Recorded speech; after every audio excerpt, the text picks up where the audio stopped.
OKC dominated game one, having a very comfortable win at home. Game two is now upon us, ladies and gentlemen. Will OKC take a 2-0 lead on the series? Let's talk about it. You're listening to the Bring the Thunder podcast, a podcast by fans for fans. Indeed you are. Welcome everybody to the Bring the Thunder podcast pregame show.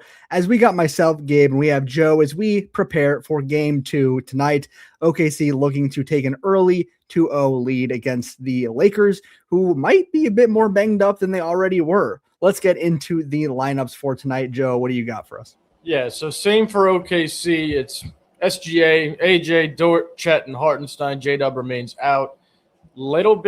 Starting to get a little bit concerned maybe because of Mark's comments always kill me. But we'll get into that another time. Let's preview this game. And then for the Lakers, like you mentioned it, expected lineup remains the same. Reeves, Smart, Hachimura, LeBron, and Ayton. But they got Kennard questionable today with neck soreness. Lakers fans are speculating that it's from the foul on the jump shot, which makes absolutely no sense. Vanderbilt's going to be doubtful. Pretty cool of him to not be ruled out of this game. Obviously, he dislocated his pinky, maybe a little bone popping out, got little stitches, but he's a dog, so doubtful. Still, cool to see, but he's going to be out tonight. And then Luka remains out for the Lakers. So, Gabe, I'm expecting everyone to play for them outside of Luka and Vanderbilt, and same for OKC, just J-Dub and Sorber. So it's going to be pretty much the same as game one. Yeah, Kennard being listed as neck soreness, there's no shot he sits out for that neck soreness. No one's sitting out because of a sore-related injury in the playoffs at this point. They know that this is a big game. This is a big one for them to get. If they can win this game for them, that's going to make them feel a lot more comfortable going home. If they lose this one, suddenly you're getting closer and closer to that back being against the wall, and ultimately, with their injuries, not having Vanderbilt tonight, this is a must-win for them, and I think there's no shot Kennard doesn't play. As for Luka, I did see something today, Joe, that said it was from Brian Windor saying that the Lakers went into the series having zero expectations of Luka returning, and it sounds like they still feel that way. I know we've kind of talked about how you can't really trust those injury reports, but there have been zero indications of him getting any better, any quicker, and I feel like news outlets would be actually covering that pretty heavily, even if he wasn't, even if they just saw him simply shooting around. I feel like we'd see it everywhere saying Luka warming up and stuff like that. So, I'm not trying to say like I'm looking forward to it because obviously I want the best matchup we can get. Having Luka healthy, we'll take him down, we'll take him with Luka. But my point being, I don't know if he's coming back, Joe. And frankly, I don't really think he is unless this goes to at least game 6. Yeah. And the way we look right now, Joe, I'm gonna heavily doubt that we go to game 6. I am so sick of Windhorst and Shams and everybody saying he's not playing, he's playing, he wasn't expected to play, we'll see what happens. Just, dude, none of them know anything, and they just keep reporting on nothing here. It's so stupid. I agree with you. It's a must win for the Lakers. Obviously, OKC, if they go up 2-0, ideally steal one on the road, if not take both and sweep them. But I'm so tired of this Luka back and forth. Like, they know nothing, and they say it every single day. It's something new. So with that, I'm just going to say, like, win this game and then don't worry about it. I don't think OKC is worried about if he comes back, regardless. But so frustrating, especially with Windhorst. He's become such a nuisance on ESPN. It's very annoying. So we'll break down today's game, though, Gabe. I think it's going to be a pretty similar breakdown. Obviously, OKC pretty much dominated game one, but the Lakers were able to stop SGA. Now, SGA is a really smart player, was able to give the ball to his teammates, and they made plays. Starting with Jared McCain, like, really big game from him in game one, 12 points, 4 threes, nice dime to Chet, really consistent play, really confident play on the court. Your expectations of just tonight, how it's going to go and who needs to step up? Yeah, I think we're going to see a very similar outcome in the sense of a comfortable double-digit lead throughout the whole game, just kind of holding it out and then winning in the end. I think Shai has a significantly better game tonight. We just kind of saw what they're going to throw at him. We are very good at adjusting from that. We know Shai kind of struggles with those game ones. There's no reason to believe that he's going to come out tonight and struggle once again.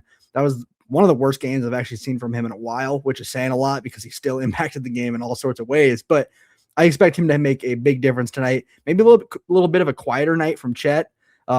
Nothing against him. It's just that was a big game for him. I could see him taking a little bit of a step back. I'm expecting a bigger game from kind of everybody on the bench. We talked about Jared having those 12, but outside of that, it was a lot of like 3 to 6 points. No one really doing a lot. I think Joe could have a really big night. I think Wiggins could have a big night if he gets the minutes. Caruso, we know, is going to show up every single game. So, Joe, I think this is going to be very similar to game one, just a really comfortable lead the whole game. LA is never going to roll over. They're not just going to shut up and go home because LeBron's there and he's not going to let that happen. So it's going to be close the whole game, but I do think we'll have that comfortable double-digit lead and go home up 2-0. Yeah, I agree. Well, let's get to our 3 keys to victory. That being said, we both expect victory tonight. I mean, that would be something if we didn't win. Anyway, my first key tonight, and normally it's going to be turn the Lakers over and convert them into points. That's not going to be my first key tonight. My first key is actually going to be stop Austin Reeves. He had a miserable game in game one.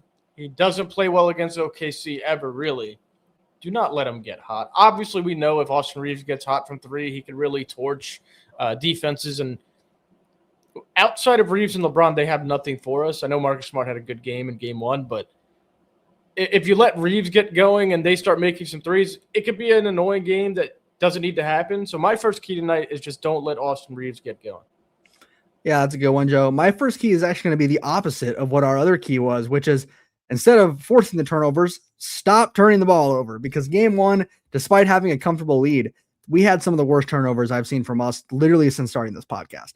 It wasn't just simply, some of it was genuinely just good coaching. They had Shai throwing some pretty rough in the air, last second, terrible passes. But outside of that, we had all sorts of players just throwing it out of bounds, just misreading the play, dropping it off knees.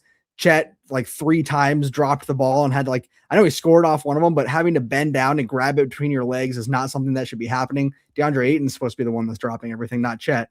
So normally it's the other way around. It's forced turnovers. Tonight, do not turn the ball over, hold the ball, protect it, because that is, I mean, that's elementary school basketball stuff right there. Yeah, I agree. My second key to tonight's game is going to be win the bench minutes again, but more. They were +9, I think our bench was in the first game. We're better than that, to be quite honest. This OKC bench could absolutely dominate this whole series.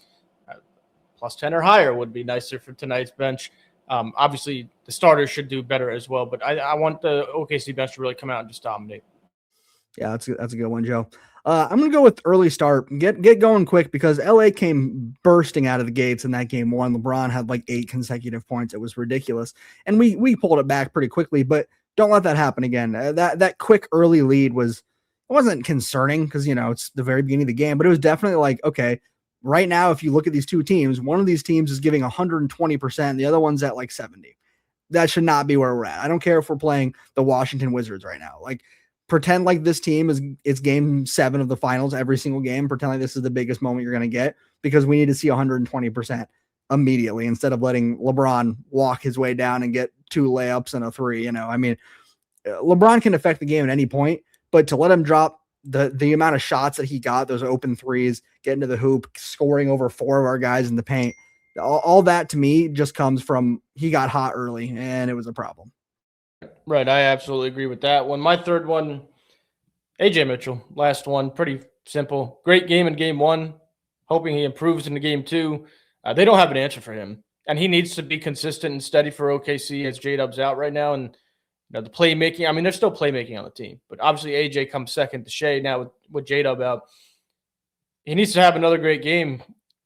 If AJ gets taken out somehow offensively, outside of SGA in the starting lineup, there's not much playmaking to go around. So AJ has to stay consistent. I think he's probably the most important player for us this whole series.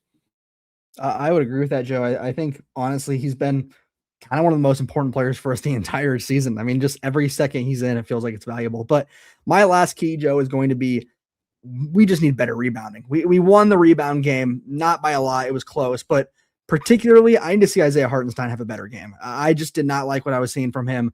Offensively, he was doing fine, but just not getting the rebounds he should, not playing defense the way he normally does. I felt like he had a rough game one.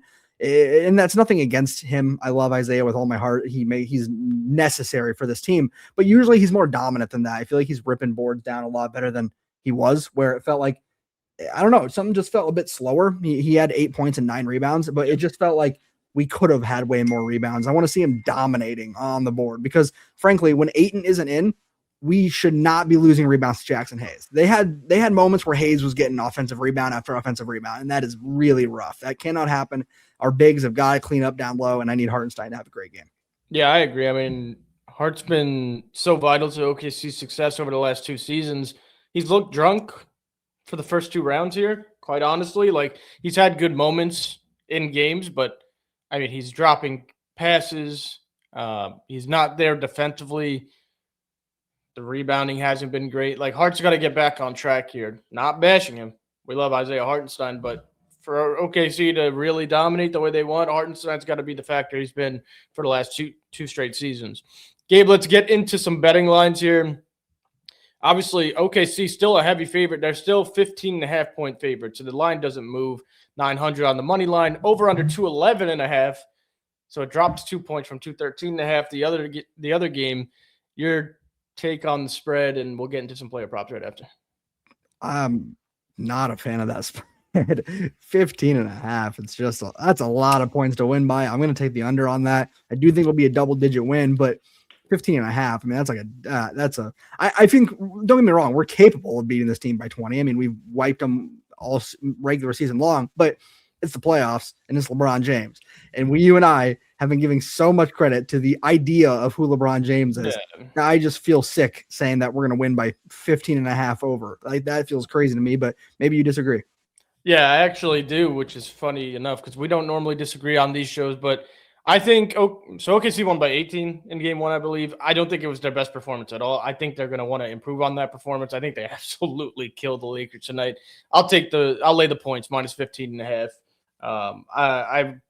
I don't expect it to go like last game. Last game was so up and down, inconsistent. I think they're just going to come out and kill them, which I think they need to do that too, heading to the road. So I'll take the 15.5-point spread.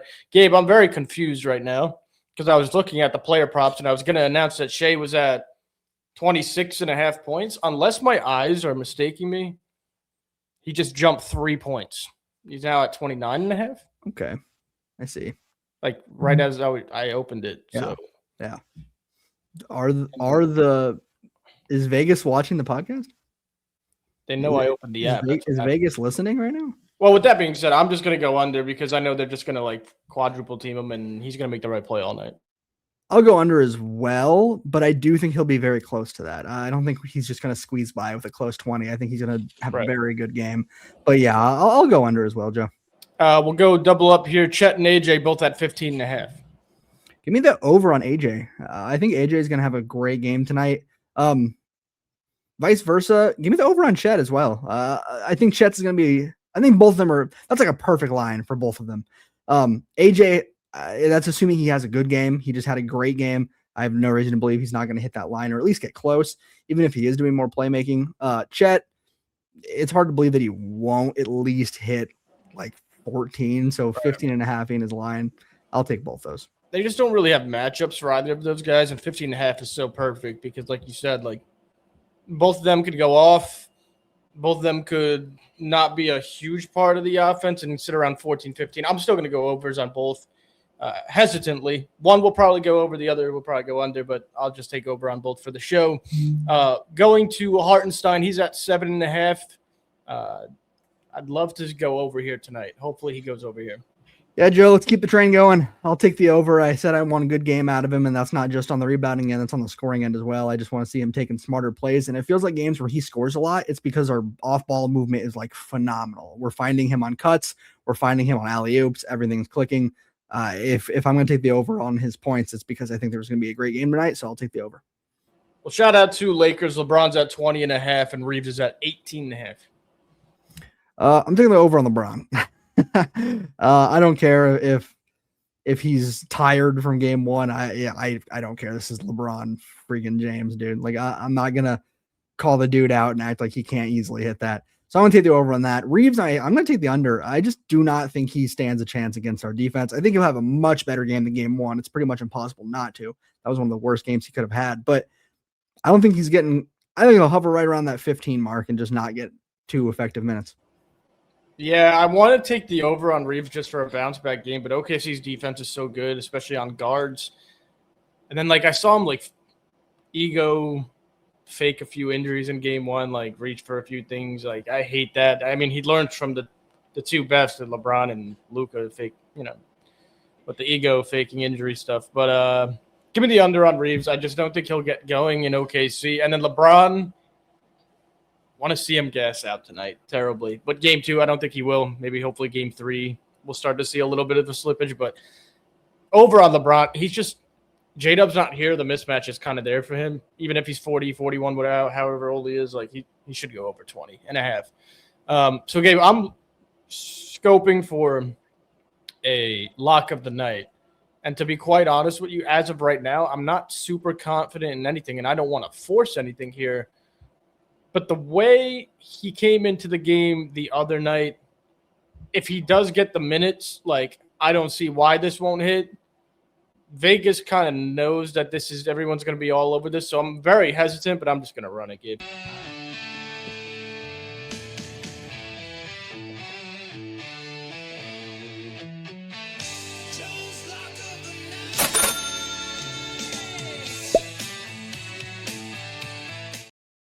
So, yeah, like, Jared McCain's at over under half a three-pointer. So, like, if he does play, 0.5, which is, like, such a trap. But, like, if he does play, he's going to shoot at least 2. And he's a great shooter. So I'm going to just bet that Vegas is trying to trap, but they're just too dumb tonight and go over on McCain. 0.5 three-pointers made. And that's what I'm going to do with the lock of the night. Joe, I think that's free money. I mean, especially after last game, there's no reason to think that Mark's not going to give him at least a little more consistent of minutes. Kind of do what we were talking about with him and Isaiah Joe. Just put them both in at maybe the same time, maybe at different times, letting them get their licks in. And at the same time, he saw the way the crowd reacted to McCann. I mean, there's no reason. There's so many reasons why he should be playing him. It's genuinely like even him just being in the game is going to get the crowd loud, and that's something that you need in a playoff atmosphere. There's no reason he's not going to come out and hit at least 1-3. And if he doesn't, right, it's not the end of the world. But Joe, I'm thinking that's a good lock. It's like all I need is like 8 minutes, and I'll give you 3 minutes. He's going to come in and put up a 3. Yeah, so I think we get there anyway. So I mean, I'm going to take. I should say, don't take. I'm going to take the Jared McCain over 0.5 3-pointers made, and then Gabe, I'm highly considering parlaying that. This isn't the lock as well, but I'm just mentioning my own addiction here. I'm highly considering parlaying that with Kaysen over 0.5 3-pointers made. He'll be in the game a lot. He's gonna shoot 1. Will it go in? Who knows? But I'm considering. I'm pretty sure I just convinced myself that I'm taking both over 0.5 3-pointers made. Such a trap. One of them's not gonna make it, but I mean I'm gonna take it. That's where I'm heading tonight, Gabe. Joe, I look forward to talking about that in the post-game show, and we'll see if either one of those or if both of them hit. Who knows? I think those are both fair, though. Kaysen's also felt a little more aggressive to put him up. I mean, he had a shot in game 1 where he like caught it off the pass and he immediately put it up and just laced it. So I don't know, man. There's confidence. One too there. But yeah, he's gonna shoot. But it is gonna be a big topic on the post-game show. Speaking of the post-game show, if you're not subscribed already, subscribe and turn the post notifications on because we go live after every single game, all 82 plus playoffs every single year. So come join us live on YouTube and or X, preferably YouTube, and come say something nice in the comments while we are live or mean. If you're a Laker fan, Spurs fan, Dallas Maverick, I don't know. If you want to be mean, be mean. Come join us after the game and come see us have our post-game live. It should be me, Gabe, and Satvir tonight. Other than that, Gabe, I think that's going to do it. So as I always say, if you like this video, well, you might as well like it because it's free to do. Subscribe to the channel, like I said. Turn the post notifications on. And we'll see you guys live after the game, after OKC goes up 2-0. And as always, Thunder up, baby. Let's go.